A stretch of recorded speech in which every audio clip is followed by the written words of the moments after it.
Hi, George. Welcome to Director Talks. And today we will be talking about your documentary film, The Last House Standing, which in itself, the title is unique, like the last man standing on earth, something like that. And as an expert weatherman and reporter over the years, how has the weather changed? How are we in danger? Like people keep talking about climate change, but then still, the government is not listening, and they half of them think it's a joke. And so how do you see it through these years as with You your know, expertise? First of all, Mary, thanks for having me on. Anything we talk about and anything about the film, people can always find on thelasthousestanding.org, which is our website. The subject of climate change is such a minefield, as you said when you were asking your question, Yes. because it's become political. Yes. It's like one side wants to argue, oh, it's not the climate change and there's nothing us doing is going to make a difference. And the other side will say, we have to do everything because if we don't save the climate right away, it's going to continue to get worse. And as a filmmaker, that's a minefield to step into unless you're making a film about climate change. And what we were making a film about is how people take risks when they choose where to live. They end up with houses in areas that are dangerous. The house gets destroyed, they rebuild. It's this cyclical thing. Yes. And so I asked the experts in our film their impressions and what they thought about climate change. And they said that the climate is changing and that it's a very real dynamic, that this is happening and it's very hard to turn back the clock, but perhaps we can slow it down. So what my film is trying to do is say, it doesn't matter whether there's climate change or not. The fact is your house is in danger if it's not well built or safe. And you can wait for the experts to argue about climate change for the next 20 years, and your house could be wiped out. Yes. So every individual has to take action and do something, regardless of what they really think about climate change, because the obvious signs, storms develop later in the season, storms have been more powerful, storms have, there's drought, like in the United States, record drought on the West Coast, fires every year. In the spring, we're getting very powerful tornadoes and storms, hurricanes late in the year. Other parts of the world, there's flooding and all kinds of heat waves and things. So we can argue about climate change, we can say this or that, but the fact is we still need to do something to protect where we live. Right, rightly said. So, is there any inspiration behind the documentary, like any anecdote? What inspired you to create your production house, after news anchoring? Well, when I was in college, my parents' house caught on fire. It wasn't destroyed, but it was one of those wildfires in California that sweep over the hill, and it could have been wiped out. We were very lucky that the firefighters were able to have minimal damage to our home. But as I got into the news business, every year I was covering disasters and seeing them and forecasting them. And it's so sad to see what happens to people who lose everything. It's like when you see somebody after an accident or after losing a loved one, it's that feeling of just loss, of just, destruction. And when you see it happen again and again to people with where they live, it's so personal because everything you have is usually in your home. And then you lose those things and it's devastating for people. And I said, wow, this is just really ridiculous how this keeps happening. Why aren't people more aware? And it motivated me to want to try to make a film that would deal with that subject and say, you want to be the last house standing. You don't want to have to face those perils every year. So do whatever it takes so you don't have to do that. And that's what motivated me to make the film. And, is something like that going to change the world? Yeah, you hope it does. You hope it wakes people up. You start saving people here and there where they go, yeah, I'm going to start doing some of these things. And then it steamrolls and hopefully makes a difference. That's the goal when you make a project like this. You certainly don't do it to get rich. So you hope it does something good. Yeah, right. Because I'm a bunker kind of a person. I'm not someone who's going to make a house, fancy house on the beach. But during my grandparents' time, we had these strong houses which lasted, like it lasts for a long, like through generations. But nowadays, the millennials, they want more of show off and glass exterior and all these fancy facades and all that. So how is that a problem in today's environment? Well, I think it's a big problem. I mean, people are living, we want to live closer to nature. We want to live closer to the water. We want to live at the edge of the cliff Yeah. to have the most incredible view. Right. And people feel that's their right to do that if I want to do that, but they don't really think it through and say, okay, if I'm out there in the middle of the woods, what is my risk from fire? If a fire starts here, do I have a way to get out and evacuate? How will anybody get in to fight the fire? How is my house built to ward off the fire? And the same thing goes for flood, storm surge, and all flooding, all those things. People choose the icing rather than the ingredients in the cake, is a line that is used in our film, and it's very true. And I'm more like you. I want to be bunkered in a little more, because when I see the disruption, okay, let's say your house gets wiped out today. You may think you can rebuild it 6 months to a year. It doesn't go that fast. You have to collect your insurance money. You have to have plans. You have to get permits. Then you have to replace all your stuff, which is, tough to do, especially things that have passed down through your family for years.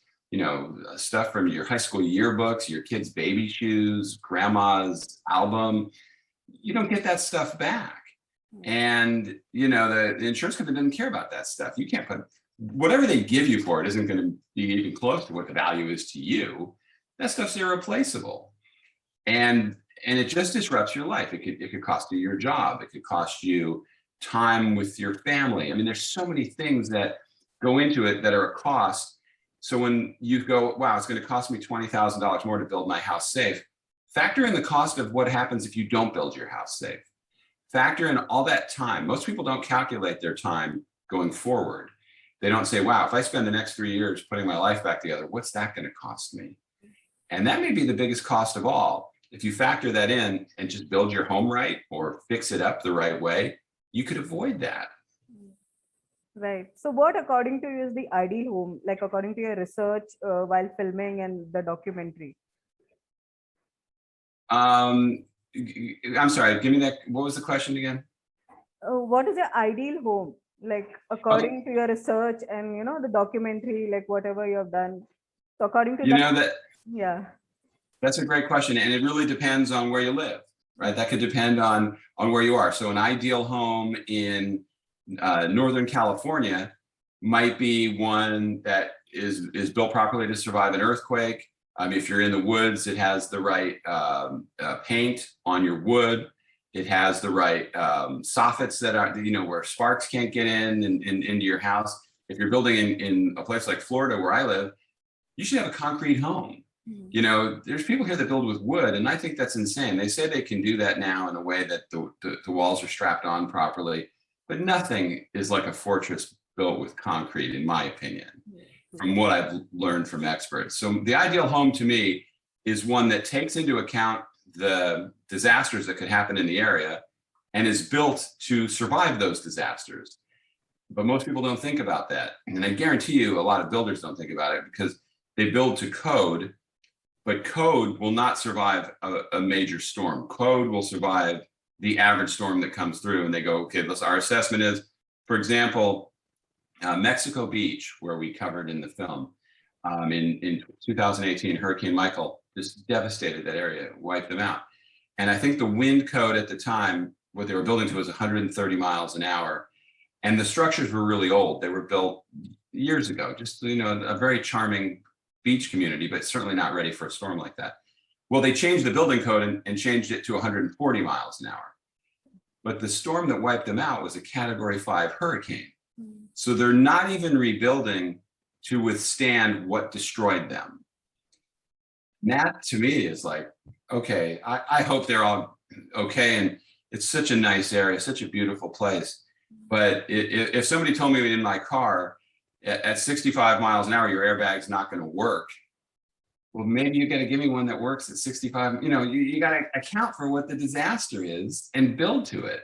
But I don't see that being done. Although, to Florida's credit, and a lot of areas, they're doing better. Florida supposedly has some of the toughest building codes in the country, in the United States. I'm not sure what it is over where you live, but things are improving, but nowhere fast enough to save the billions of dollars that could happen in damage. And certainly maybe that's on new construction, but older construction and retrofitting and fixing up older houses, is probably nowhere near as much as it needs to be. Right. So how difficult was it to coordinate all the time with the eminent guests on the film and the victims? How did you go about it? That was very challenging because, well, first of all, victims, I mean, it's so difficult for me talking to somebody or having to approach somebody about wanting to talk about their personal loss. I'm very respectful of that. When I was in the news business, I was not the guy you want to go up and shove a camera in somebody's face and get their reaction, because it's like, I would ask you first, and then I would say, are you sure you want to talk about it? And that's the way I am with talking with victims. I'm not one of those, you gotta tell me, I have to know. It's your personal space. Yeah. And so, you want to schedule it at their convenience, what works for them, and make sure they're comfortable talking about it. Right. So that timing is one thing, but to get the experts in the film is extremely challenging. There's a gentleman in the film, Henk Ovink, who's the water ambassador to the Netherlands. I mean, this guy is just a superstar. And my videographer, Michael, saw him on 60 Minutes and said, you got to get this guy. And sure, dump that grenade in my lap and then walk away. It's like, okay, I watched the episode and I go, this guy's amazing. We have to get him. Not easy to get a guy like that. There's a reason he's successful and he's very busy. So I started emailing and bugging them. And it took over a year to coordinate and get him. And when they gave us a choice. They said he's going to be in Miami or in Tampa. Well, I'm in Tampa. So I said, oh, Tampa's great. And then they said, well, he's available at 5 o'clock in the afternoon on a Thursday. And I said, but he's a really busy guy. What are the odds that 5 o'clock is really going to hold up? We're going to schedule 5 o'clock and he's going to be so busy that they're going to end up just blowing us off because we're just a film crew. So I got him at 8 o'clock in the morning and he showed up and did the interview, and he's a major part of the film. So that was challenging because to get busy people, and they also don't know me. They don't know what we're going to do. We got the FEMA director at the time, Brock Long, to be in the film.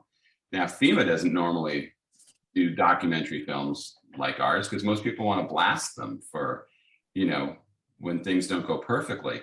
But that wasn't our objective. Our goal was, hey, FEMA, let's prevent these disasters. Let's be proactive.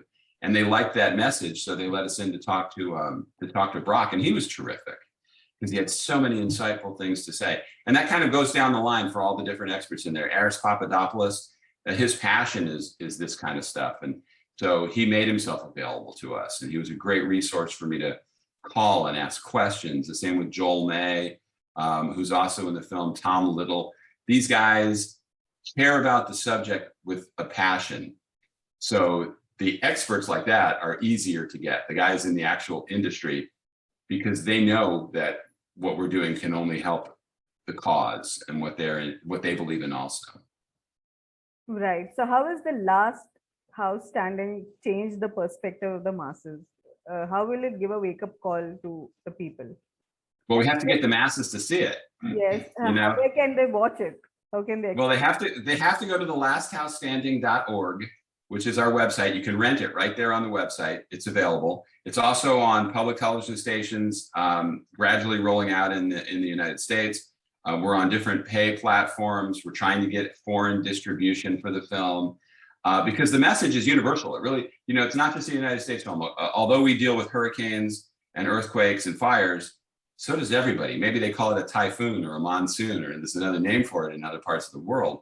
But everybody that lives in a home is a potential person that should watch this film. And why do I say that? Because I guarantee you're going to see things in the film that you've never thought of. I bet most people have never read the insurance policy they have on their house. And they don't know what their coverage would be. What is the coverage of a named storm versus just a strong storm? People probably think if their house got flooded, well, we have insurance. No, you don't. You don't have flood insurance. That's a separate policy that you need to have. And people don't know about that. They don't know that they should catalog everything they have and have proof that they have it, because your insurance company, it's like, I think of insurance companies as like when you go to Las Vegas, there's a lot of places you can get chips, but there's very few places you can cash them in. And the insurance companies like that too. They want to take our money, but they're not really crazy about giving the money back. And that's really the reason we have insurance, is to get the money back. So if you don't make it incredibly easy for them, so when they have 5,000 claims come in, yours is really organized and shows what you lost and what you had. You're further back in line, and then you have to fight with them. They're not going to take your word for it that you had that big screen TV or the brand new sofa. You got to prove it. So I think there's lessons people can learn about how their house should be built, understanding the hazards of where they live. All this stuff is on our website. We have a resources page on the lasthousestanding.org that connects you to all these different places where you can see what other experts and associations say about how you should build, what you should be aware of. And before you buy a house, do your homework. People see a pretty house, and especially, I don't know how it is over where you are, but the market is so competitive here that if you come in and are too picky on a house, someone else will buy it. Mm-hmm. So the first thing you need to do before you go there is know the neighborhood. The house you're looking at, is it in a flood area? What's the history of that area? How was that house built? How's the neighborhood built? I mean, I could have a fortress of a house, but if everything around me is older and easily damaged, those things are all going to come flying into my house in a storm. The house we've covered in Mexico Beach, the true last house standing, there was damage on the side of the house where other houses washed by and hit them. So you can have a really good, well-built house, but your neighbor has a huge tree. That can destroy your plans in a hurry if that tree falls on your generator, like right out of the box when the power goes out. So there's so many things that you need to do, but you need to do them. And human nature is not to do them. Human nature is just to buy what you like, move in, and assume nothing is going to happen. That's what most of us do. Nobody goes out and expects to get in a car accident that day, but it happens. So that's the way you have to approach your house. You have to put the time in. Nice, good advice. And on a parting note, what message would you like to give to the viewers and documentary filmmakers, who are not into commercial filmmaking, but they do have subjects that they can, you can say, change the world or bring a new kind of positive impact everywhere. So a message for them. Well, one of the things I've learned over the last several months, because I've done a lot of podcasts and I've talked to a lot of people, it's hard to get people to now go watch a film. Yes. You and I can talk about it. You and I are probably on the same page because you have me as a guest and we agree that this is important. Mm-hmm. But somebody listening or watching goes, all right, another documentary. Yes. And that's the way people think about it. You'll sit down and watch a 2-hour Marvel movie, but watching an hour and 17 minutes of a film that could literally help you save everything you have, you just don't find the time for. So that's the challenge. Is I may have something that I like.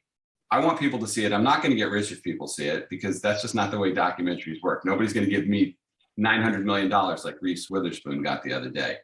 Okay. The movie's $3.99 on our website. Yeah. But if you take the time to do it, I promise you, it's going to make a difference for you, because it's going to open your eyes. It's a wake-up call. Mm-hmm. And that's what I would hope people would do, because in the end, if we can change the conversation or start getting people to wake up, then we will have accomplished something.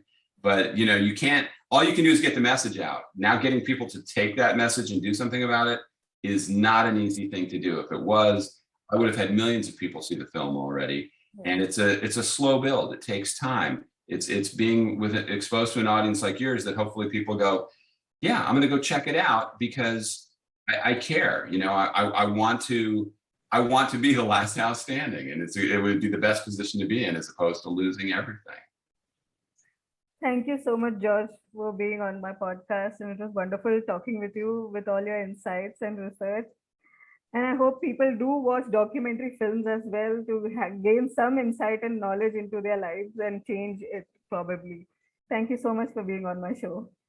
Thank you so much for having me on. I really appreciate it. Thank you.